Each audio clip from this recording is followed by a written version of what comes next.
Muito boa noite a todos, amigos, amigas espíritas, simpatizantes da doutrina espírita, colegas do Centro Espírita Harmonia e Luz, do nosso grupo de estudo.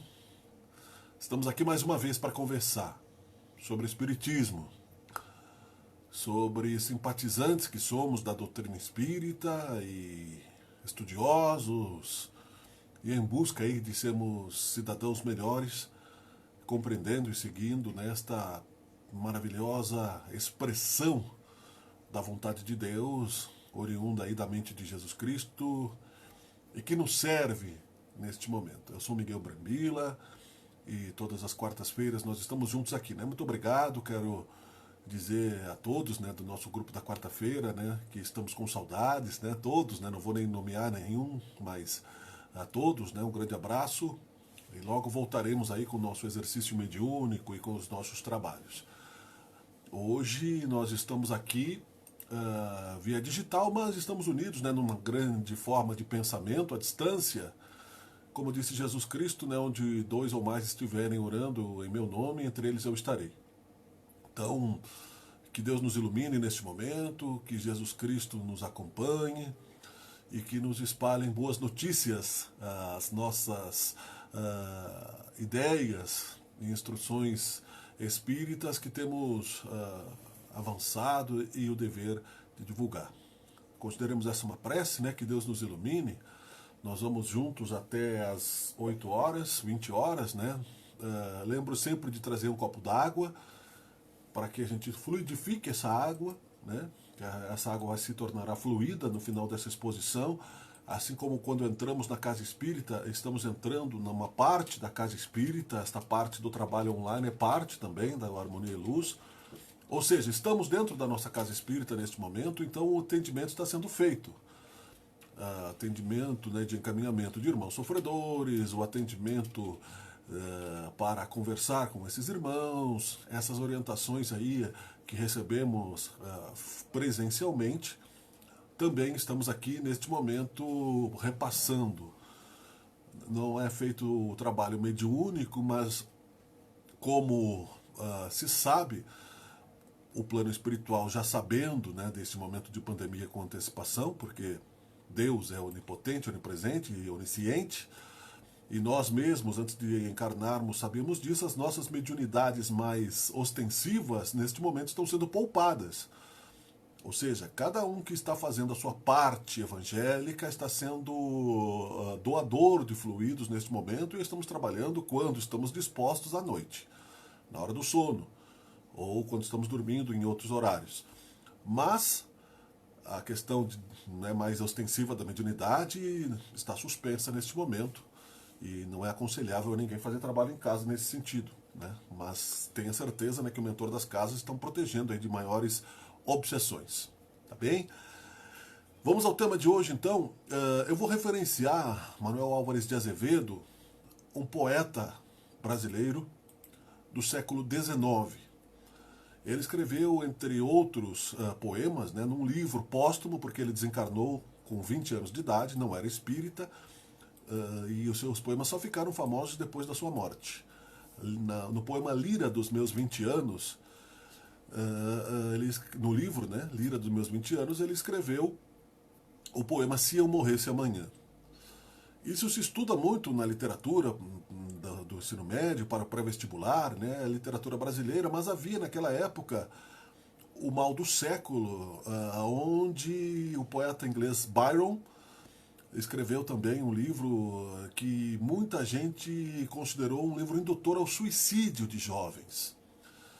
Álvares de Azevedo era um representante desta classe de poetas tuberculosos, boêmios, e precocemente, né, acabou morrendo. E eu uso a palavra morrendo ainda para depois substituí-la por desencarnando. Por isso eu fiz essa comparação entre se eu morresse amanhã e se eu desencarnasse amanhã, não é? E eu vou ler o poema aqui para que a gente possa então fazer um comparativo do niilismo, do medo da morte e do suicídio boêmio desses artistas do século XIX, muitos jovens se suicidavam por negativismo, por paixão, por desrespeito à vida, né? E também por outras questões da época, né? A tuberculose acabou se transformando numa pandemia por causa da falta de saneamento básico, que ainda hoje, né, nós sofremos. Se eu morresse amanhã, viria ao menos fechar meus olhos, minha triste irmã. Minha mãe de saudades morreria se eu morresse amanhã. Quanta glória presinto em meu futuro, que aurora de porvir e que manhã. Eu perdera chorando essas coroas, se eu morresse amanhã. Que sol, que céu azul, que doce nalva, acorda a natureza mais louçã. Não me batera tanto amor no peito, se eu morresse amanhã. Mas essa dor da vida que devora, a ânsia de glória, o dolorido afã, a dor no peito emudecer ao menos, se eu morresse amanhã. Lindas palavras, mas tristes palavras de quem acredita no nada. Porque, fugindo da força da vida, o mal do século que se perpetuou posteriormente em outras formas de negação, a vida, a ética, a verdade, ao amor, trouxe para muita gente ainda esta ilusão, como diz a última frase deste belo poema consagrado da literatura brasileira. A dor no peito emudecer, ao menos, se eu morresse amanhã. A triste ilusão de quem acha que a morte alivia os problemas da vida. A triste ilusão que os negacionistas da vida após a morte acreditam ao fugir do tempo da solução de suas responsabilidades. Esta ilusão deste belo poema, tenho certeza que foi desfeita após o desencarne de Álvares de Azevedo. E nós temos a certeza de que ele, que não conheceu a fama enquanto vida e conheceu a fama enquanto desencarnado, no plano espiritual traz a sua presença viva e que, se pudesse, estaria aqui trazendo a esperança de que a vida continua. E que a dor que havia no seu peito continuou, mas que depois de encontrar a bênção e o bálsamo do amor caridoso de Jesus Cristo, acabou se transformando na sabedoria de que somos imortais e de que teremos a importante e a certa e a única convicção absoluta que se pode ter um ser que crê em Deus, a oportunidade de recomeçar. Sempre, sempre estaremos recomeçando. O suicídio, dentro da doutrina espírita, é considerado uma das maiores agressões à bondade de Deus. É uma das maiores descrenças à esperança que Deus nos dá de vida eterna. Mas não é somente acabando imediatamente com a nossa saúde corporal, a vida física, num instante, que nós desencarnamos. Nós podemos desencarnar com o tempo da desistência, da procura de nossas origens. Desencarnamos pouco a pouco nos instantes de raiva, destruindo as nossas células e destruindo as nossas relações de ódio, de rancor. Desencarnamos pouco a pouco quando desrespeitamos as leis da vida, as leis do trabalho, as leis do repouso, as leis do perdão, as leis de amar ao próximo. Desencarnamos e desperdiçamos o tempo pouco a pouco quando desistimos de recomeçar, achando que somos as únicas vítimas da dor e do sofrimento e não somos causas das nossas dores e dos nossos próprios sofrimentos. E vejam que neste período de Álvares de Azevedo, do poema Se Eu Morresse Amanhã, o Espiritismo surgia na França com grande força.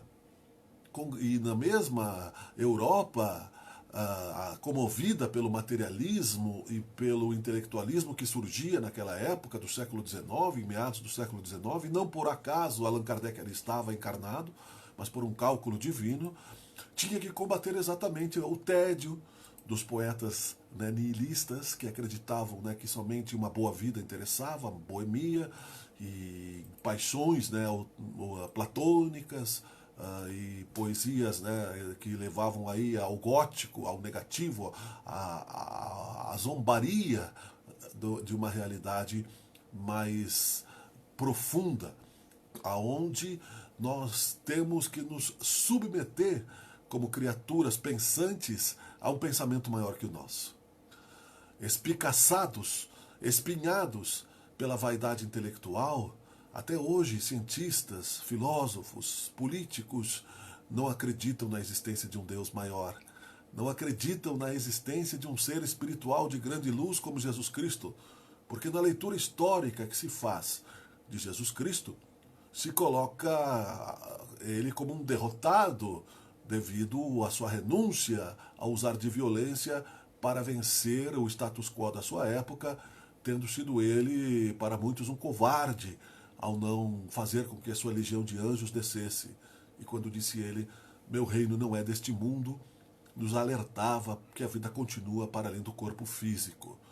E que se cá estamos, no corpo físico, enfrentando a pandemia, a necessidade econômica, enfrentando as relações sociais difíceis, enfrentando as dificuldades de relacionamento ao redor de nós, pela incompreensão, pela divisão, pela falta de entendimento geral da humanidade, pelas descrenças que acontecem todos os dias, é justamente porque o amadurecimento na direção do amor a Deus não foi feito.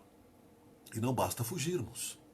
Não basta nos colocarmos na posição do tuberculoso, do tísico da época, ou de que depois, com facilidade, quando se descobriu a tríplice, né, vacina, a BCG e a penicilina, facilmente foi combatida, apesar de existir até hoje, e a falta de saneamento da época existir ainda em parte até hoje, muitas pessoas ainda não terem acesso à água potável, se passaram mais de 150 anos.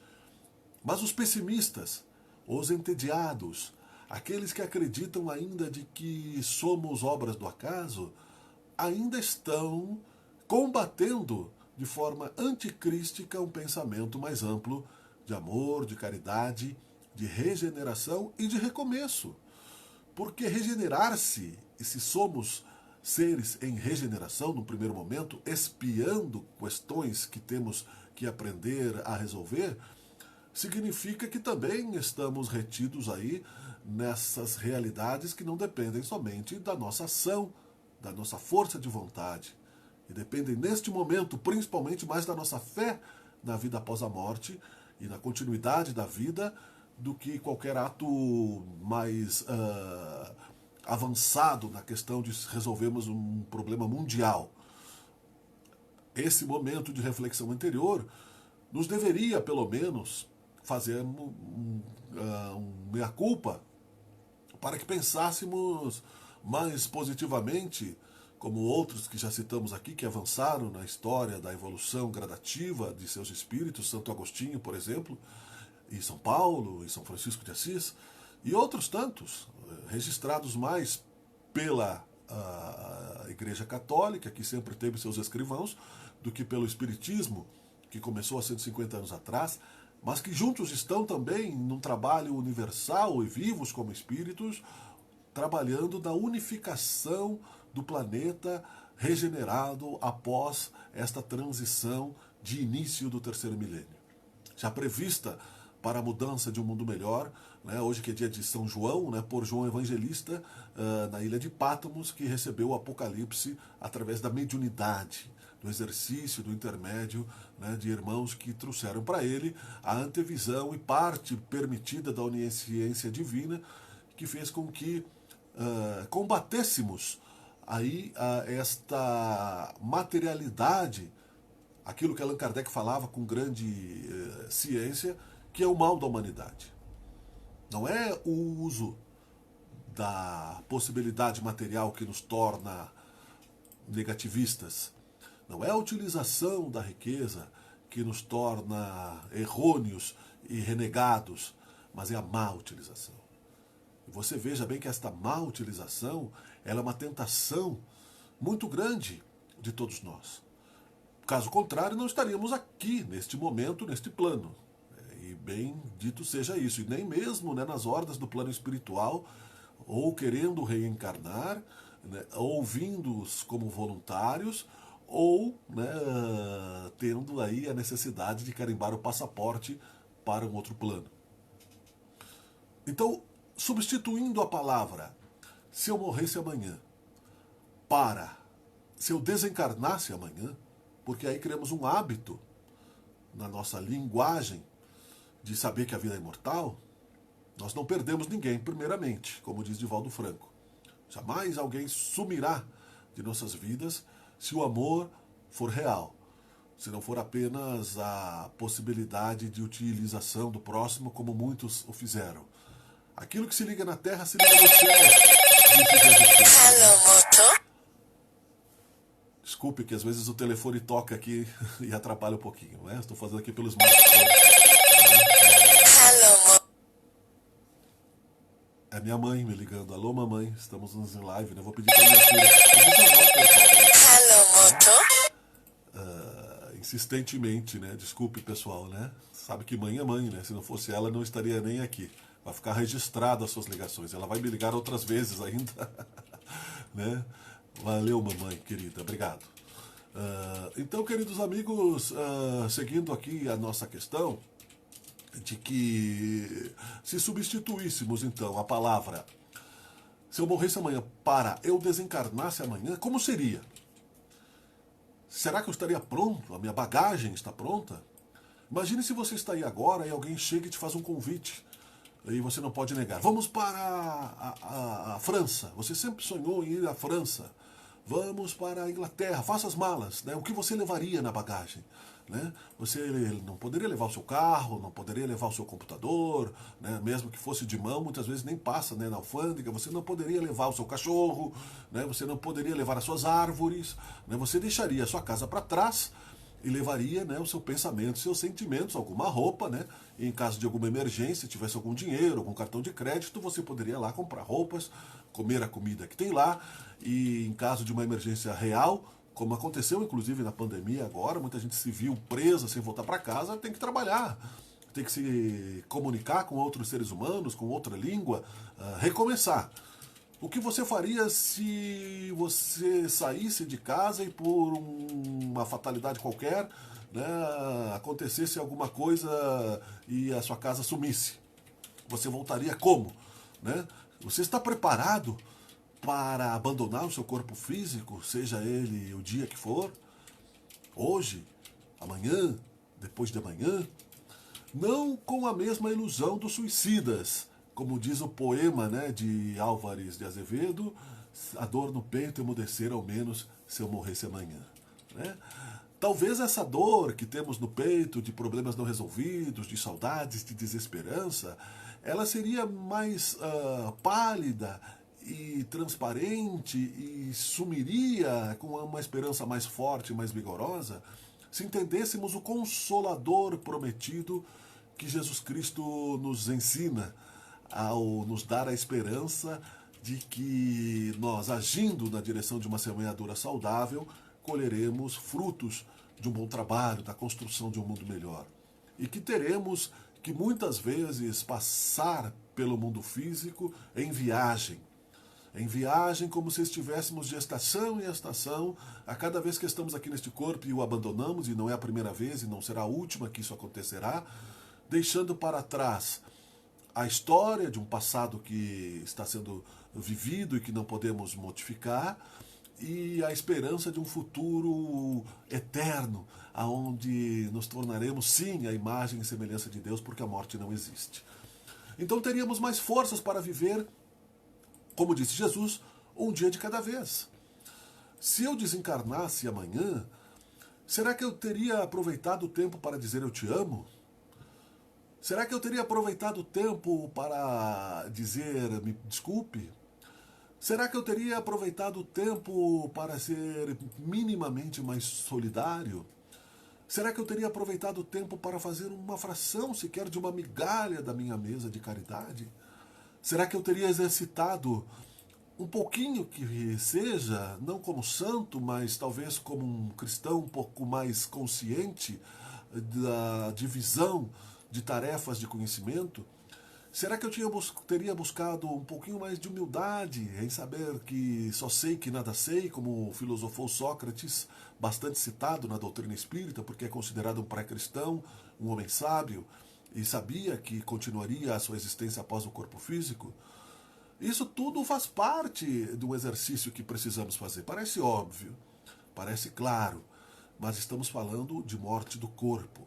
Nascer, viver, morrer, renascer sempre até atingirmos a vida eterna.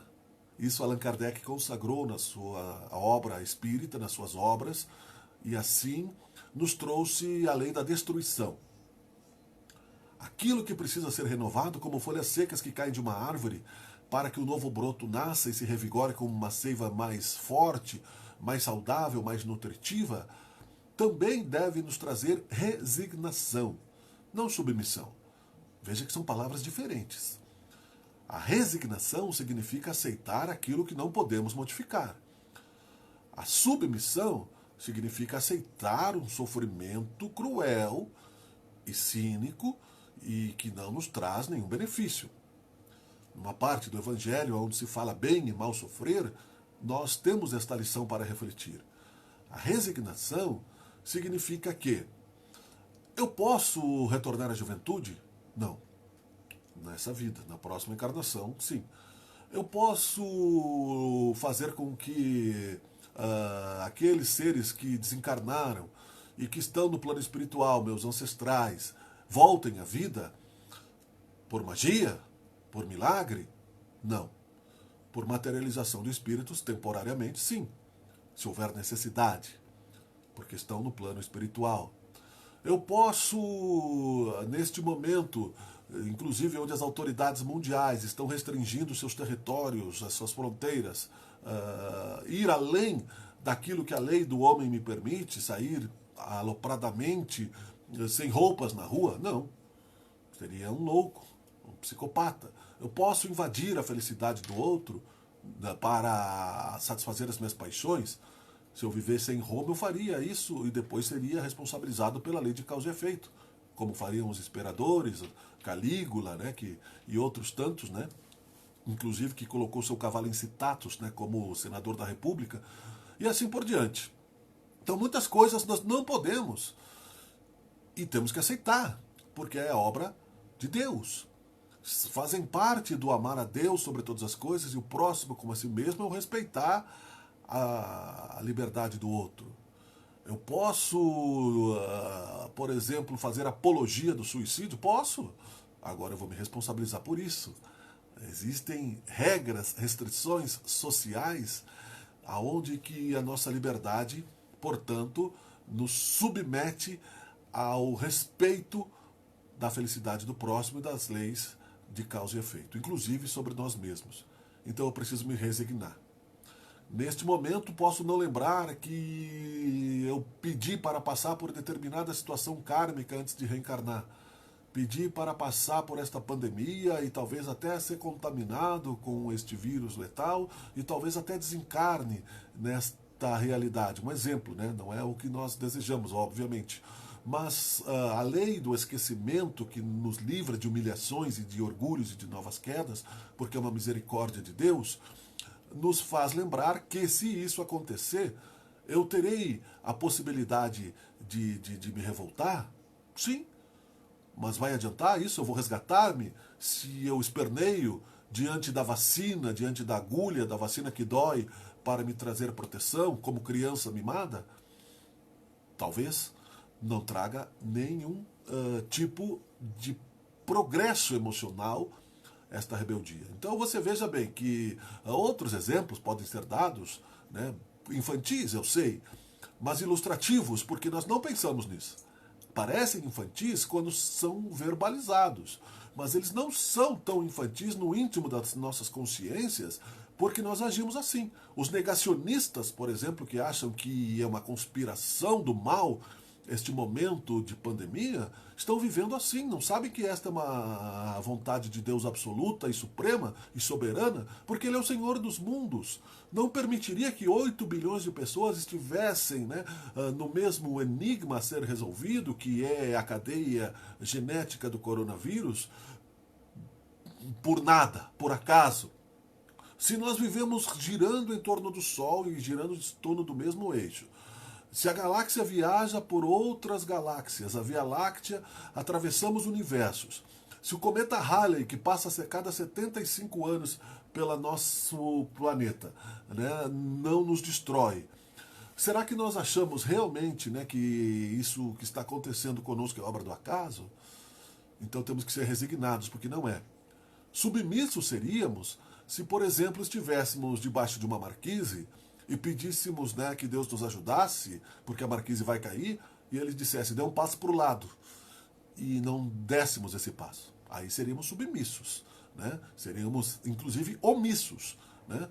Então, são fatos que, moralmente, filosoficamente, eticamente, precisamos refletir para que, quando o momento do desencarne chegar, e ele vai chegar, não pensemos que isso não vai acontecer, nós tenhamos a certeza de que esta realidade vai nos trazer mais esforço de compreensão, de coragem e de suportabilidade do tempo, porque tudo tem a vontade de Deus explícita em nossas vidas. Se eu desencarnasse amanhã, gostaria, por exemplo, que no outro lado fosse recebido pela misericórdia divina? Então acredite que isso será. Porque assim como temos homens bons, mulheres de coração grande neste plano físico, e além da média, do ponto fora da curva, Madre Teresa de Calcutá e outras tantas ocultas, né, que fazem o seu trabalho de uma maneira mais ostensiva na caridade, neste plano físico, missionárias da luz, missionários da luz em todas as religiões, e até mesmo, né, de forma a honrar a bondade de Deus sem se vincular a nenhuma instituição, como os Médicos Sem Fronteira, por exemplo, que acreditam na vida e trabalham pela vida, e outras organizações não governamentais, ecológicas, etc., espíritos já compreensivos de que é preciso fazer o bem. Quando chegarmos no plano espiritual, também estaremos embalados e recebidos pela misericórdia divina. Teremos aí paciência no momento de transição para sermos, né, adaptáveis e adaptados no outro lado. Receberemos oportunidade de recomeçar, mas teremos que estar prontos para isso. Querer. Então amanhã é outro dia.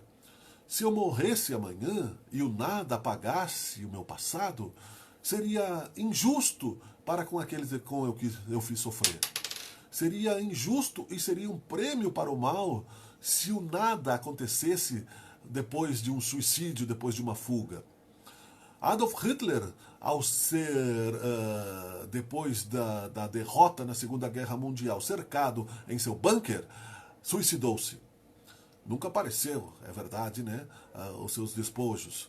Mas sabe-se que no plano espiritual ele teve grandes dificuldades em manter o contra-choque do mal que realizou, com a cumplicidade, com a conivência de outros tantos, né, irmãos da sua época que atraíram-se pela onda de mal ao qual se sintonizaram. Inclusive aqueles, né, da sociedade alemã que permitiam aquele negativismo racial que prejudicou tanta gente. E isso está acontecendo também aqui no Brasil, em parte, não na mesma maneira, mas aqueles que desviam dinheiro público com a grande parte de possibilidades e de poderes, não estão preocupados em tirar o pão da boca de quem sofre. Você está vendo aí todos os dias, né, pessoas que têm grandes salários tirando aí o auxílio emergencial, e não diretamente se enxerga isso, mas estão tirando o pão da boca de pessoas que estão passando fome e vão se responsabilizar por isso. No plano espiritual, a vida continua. E nem mesmo o espírito de Adolf Hitler foi destruído por Deus. Ele sofreria um contra-choque terrível e se transformaria o seu perispírito num ovoide e ficaria por séculos e séculos e séculos sem conseguir retornar a um grau mínimo de consciência para chegar à imagem e semelhança de Deus. Mas se considerarmos filosoficamente isto, a aniquilação de um filho de Deus seria a derrota do Pai Criador, que é perfeito. Portanto, ele cercou este irmão de misericórdia, e para nós aqui o fruto, né, do mal, encarnado e materializado, deixou este irmão isolado por um tempo X e depois preparou a sua reencarnação em outros planos, juntamente com aquele ao qual ele atraiu pela sua mente, em planos inferiores, das muitas moradas da casa de Deus, para que ele recomece a sua jornada. E queira ou não, não se pode morrer, né? Então, se eu morresse amanhã, não existe. Você não vai morrer amanhã, e nem hoje, nem nunca. Nem eu, nem ninguém. A casca que absorve o nosso perispírito para se manifestar no mundo mais denso é apenas a condensação da energia. É a energia mais lenta. A física quântica já fala isso, né? A velocidade do átomo, quanto mais rápido, imagine uma clara em neve. Eu não sei se já falei isso aqui, mas não importa que fale novamente. Você pega uma clara em neve, você pega uma batedeira, você acelera aquele movimento atômico sem botar matéria nenhuma ali, você não precisa botar nada, só calor. Só a velocidade atômica, aquilo cresce, né? Porque ela se expande e se transforma na clara em neve, né? Só isso é mais ou menos a força da vontade que acelera a nossa velocidade atômica quando espíritos, e aí a boa energia, a oração, expande a nossa aura como se fosse isso. A aura de Chico Xavier ultrapassava limites, né, que não eram medidos. A aura de Jesus ocupou todo o planeta e houve aí um momento de tranquilidade naquele planeta. E as auras negativas se fecham e se transformam em sombra e buracos negros, né, mas também são utilizadas de certa forma como o contraponto do bem. E ela, pela baixa vibração, pela imoralidade, são os considerados, né, ao contrário de Cristo, não anticristo no sentido literal da palavra, porque Jesus disse que nenhuma ovelha se perderia. Mas criaturas que não querem aprender o caminho, a verdade e a vida, que é amar a Deus sobre todas as coisas e o próximo como a si mesmo, não nos cansemos de repetir. Então, Álvares de Azevedo foi um símbolo realmente, né, daquela... E talvez nem quisesse publicar este poema, porque ele não o publicou. Ele desencarnou com 20 anos de idade, a história descobriu depois. E ele, bem provavelmente no plano espiritual, deslumbrado por saber que não morreu, em outra encarnação, vem à tona certamente trazer aí da sua vida passada a certeza da imortalidade da alma e mediunicamente dos mundos espirituais, nos trazendo a beleza da vida, a beleza de que tudo passa, de que tudo se transforma, de que tudo cresce na direção do infinito, de que apesar de nós estarmos temporariamente limitados por uma aura de negativismo devido a esta doença sem cura, representando a materialização do mal, realmente, né, do egoísmo humano, da materialidade, nós vamos com tranquilidade atravessarmos este momento. Momentos que não precisam de uma descrição mais profunda, basta vermos aí a classificação de cada tipo de comportamento, né, cada tipo de tristeza. Porque quando alguém cai, nós não devemos vibrar, né? Pelo menos, né, nós temos aí, claro, as ligações pessoais e não é possível colocar no coração a imagem da flor santificada sem passar pela empatia daqueles que se deixaram levar pela tentação do mal. Podia ser qualquer um de nós, ou um de nossos amados corações, e portanto, né, quando são aparentemente estranhos e desconhecidos pela lei da reencarnação, achamos que quando o mal atinge alguém que julgamos na nossa consciência relativamente, né, considerada mais pura, e consideramos aí a expressão cruel, mesmo que íntima, de que mereceu, de que aquilo realmente tinha que acontecer, que foi justo, mas quando o verdadeiro juiz é Deus, né? E com a mesma medida que julgamos, seremos julgados.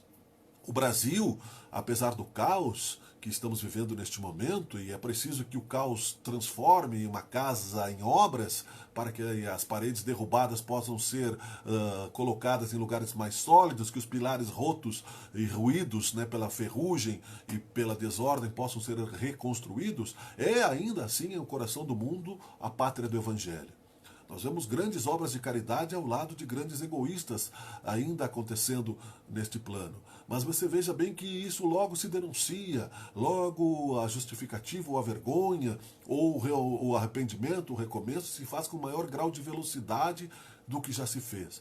Porque não há mais tempo para ficarmos brincando de reforma íntima. Não há mais tempo para ficarmos brincando de sermos aquilo que não somos, de sermos publicamente uma coisa e sermos privadamente outra.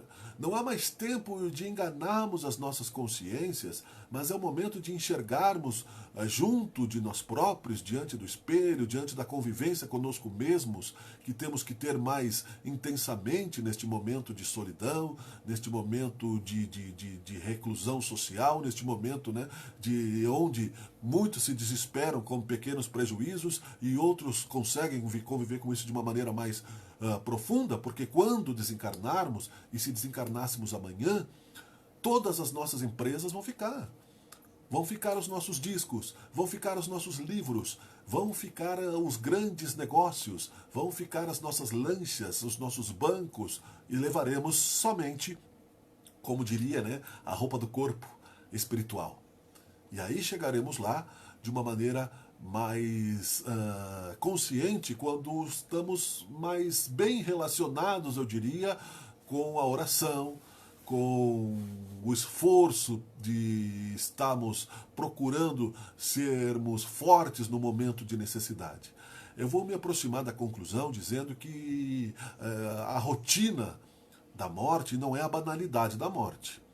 Morreram mais de 50 mil brasileiros e no mundo nós chegaremos a muito mais mortes. Na gripe espanhola, 2 anos foi a duração e morreram 55 milhões de pessoas no mundo. Este controle populacional é feito por Deus. Não pensemos que as mortes ocorrem por acaso, sejam elas quais forem, apesar do nosso exercício de livre-arbítrio se responsabilizar quando nós menosprezamos o tempo que nos é dado, a energia que nos é dada e a possibilidade de agirmos neste plano físico que nos é dada para a nossa evolução. E também para a felicidade, para o repouso e para o recomeço constante. Deus é Pai, Ele está no controle. Então, todo luto e toda a tristeza e toda a angústia e toda a mágoa que está acontecendo neste momento e que aconteceu em todas as guerras e que aconteceram todos os dias, devem nos servir de lição para que saiamos disso, se desencarnarmos amanhã ou no futuro, ou que seja daqui a 50 anos ou quando for, mais solidários, mais conscientes de que não basta abandonar o barco para que ele chegue, né, no porto. Não basta você se sentar no fundo do navio e esperar que outros comandem para você uma embarcação que pode estar te levando na direção do iceberg, como aconteceu com o Titanic. Enquanto se divertiam e as classes sociais bem diferentes dentro do navio, e se viu isso, o egoísmo na hora de salve-se quem puder, um comandante, né, sem as informações corretas indo em direção ao iceberg e portas sendo fechadas, não havia bote para todo mundo, etc. Então, não há porquê, né, termos este pensamento se somos espíritas e estudantes da doutrina espírita. A fé que temos em nós, ela vai transparecer no nosso comportamento, no controle dos nossos humores, na força de recomeço, na ação de nos conduzirmos para a frente. Almer Klink é um navegador solitário brasileiro, um aventureiro e uma grande figura. Não é nesta encarnação que ele é navegador, certamente que já há outras vidas, né, já passou por isso, porque é preciso ter muita coragem atravessar um oceano com um veleiro. E disse ele, num comercial que assisti agora recentemente, de que se há uma crise num barco no meio do oceano, nenhum marinheiro dorme até resolver. E é quase que a mesma coisa que Jesus nos exemplificou no momento da tempestade do barco, quando estava com os apóstolos, e Jesus, né, descansava a sua esperança, e os apóstolos apavorados, né, não tinham a consciência que Jesus tinha de que toda a tempestade passa. mas é preciso ação, oração. Jesus, na literatura, aparentemente dormia, né, tranquilamente, mas não dormia, orava. Acreditava que as forças divinas da natureza têm o controle de Deus e que nós fazemos parte dela. A gratidão de que tudo que nós temos e que recebemos hoje, a comida, a casa, o trabalho, os desafios evolutivos, as dificuldades desta pandemia, as questões que nos expõem ao medo da morte, são para que nós voltemos para outros caminhos. Eu sou materialista, eu sou um niilista ou eu sou um cristão? Eu sou alguém que é capaz de canibalizar o meu irmão, eu sei dividir quem eu sou, de onde eu venho, para onde eu vou e que classe de espíritos eu estaria, como coloca Allan Kardec na Gênese, no livro dos Espíritos, no livro dos Médiuns, se eu desencarnasse amanhã. Eu posso me transformar. Eu sou um ser mutante e todos somos, né? Nós temos a possibilidade de superar qualquer tipo de crise de construção, inclusive a do desencarne. Mesmo o mais saudável dos seres físicos e o mais perfeito dos anjos que se encarne no corpo físico terá que se submeter à lei da desencarnação. A lei de nascer, viver, morrer, desencarnar, viver no mundo espiritual, planejar e continuar vivendo. Se nós somos entediados aqui, se nós somos negativistas aqui, seremos no plano espiritual. Se nós somos pessimistas, egoístas aqui, seremos no mundo espiritual. Se nós somos cruéis, se nós somos... O que nós somos aqui? Preguiçosos, seremos no mundo espiritual. Assim é.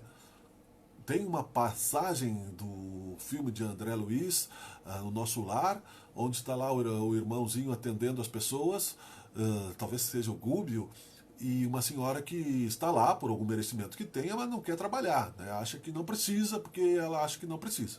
O próprio André Luiz, que era médico, não queria varrer lá, porque ele não queria se readaptar, não queria recomeçar. Temos que estar prontos para o recomeço. Começamos o ano de 2020 cheios de expectativas e, de repente, muitos destinos mudaram, né? E assim a vida é. Assim a vida é feita de surpresas inesperadas que muitas vezes nos trazem, num primeiro momento, choque. No segundo momento, a paralisia do medo. Num terceiro momento, a reação. Ou a revolta diante da dor, ou a submissão passiva, o que é muito ruim, ou a omissão egoísta, que também é ruim, ou a resignação, que nos faz encontrar a caridade, as possibilidades de ação. Resignar é rever a ação, resignar-se, resolver de uma maneira positiva aquilo que eu posso resolver e renunciar aquilo que eu não posso e aceitar a vontade de Deus que está no Pai Nosso. Se eu desencarnasse amanhã, pelo menos um pouco desse esforço no cálculo de tempo que temos em todos os dias poderia, pelo menos, nos libertar da exclusiva misericórdia de Deus que atende seus filhos a todos, né? Sejam eles quem forem, porque nenhuma ovelha se perderá. Enfim, para encerrar, esta compreensão está no compêndio da doutrina espírita e também está em nossos corações. Cada um é seu próprio templo. A cada um será dado segundo as suas obras. A cada dia baste as suas atividades, os seus trabalhos. Não precisamos ter medo. Coragem. Nós não estamos abandonados pela misericórdia divina. Esta onda, né, vai passar. Lembra no filme O Náufrago, que ele tinha que vencer a primeira onda para chegar ao oceano e depois ser socorrido, porque ele estava, né, numa ilha deserta, desconhecida, e para vencer aquela primeira onda, muitas vezes ele reconstruiu, né, a sua jangada, até que ele conseguiu vencer e conseguiu voltar à civilização. Tudo estava transformado, as vidas seguiram. A sua esposa, achando que ele estava morto, casou com outra pessoa, o seu trabalho continuou, e assim por diante. E ele ficou 5 anos naquela ilha com o Sr. Wilson, lá, que era uma bola de vôlei, refletindo sobre isso. Nós não vamos morrer.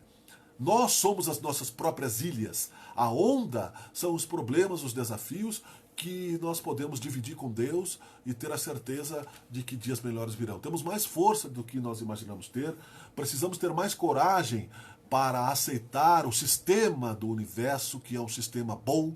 Essas teorias de conspiração são prejudiciais porque nós comparamos a conspiração humana achando que há no universo uma teoria conspiratória. Se criou a figura de um poder negativo competindo com Deus, que o Espiritismo nem acredita que exista, né? Porque para o Espiritismo não existe o diabo, não existe Satanás. Isso é uma ilusão e que foi usada, inclusive, na Idade Média para assustar as criaturas, para manter as criaturas submissas a poderosos materialistas que queriam poder religioso e político. O Espiritismo só acredita em Deus, em espíritos, em evolução.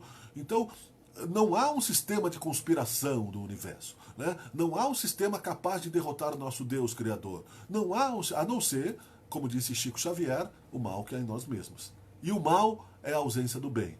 Se temos o mal em nós ainda, reações instintivas, reações egoístas, né?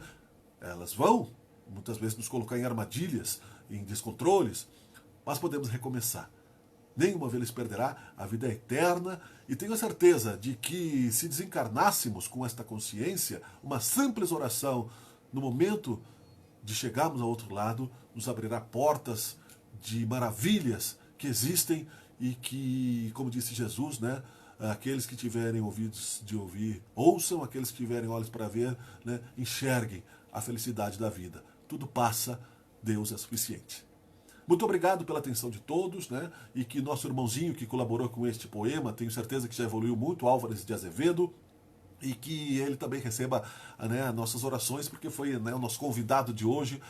Se eu morresse amanhã, se eu desencarnasse amanhã, né, eu tenho a certeza de que reencontraria muitas pessoas queridas e que amo, e que Deus estaria olhando por aqueles que ficaram para trás, porque a vida é só uma: amor e paz. O resto são ilusões passageiras.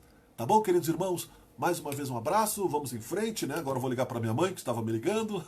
Voltamos na quarta-feira e sigam aí as nossas exposições. Tem várias exposições passadas e dos irmãos que estão fazendo nos outros dias também. Temos a certeza que alguma coisa de útil, né, para alguém deve servir. Até o nosso encontro físico. Enquanto isso, todas as quartas-feiras, 7h15, agora estaremos aqui. Deus nos ilumine, muito obrigado, Senhor. Ilumine as nossas casas e as casas de todos. Tchau, foi um prazer.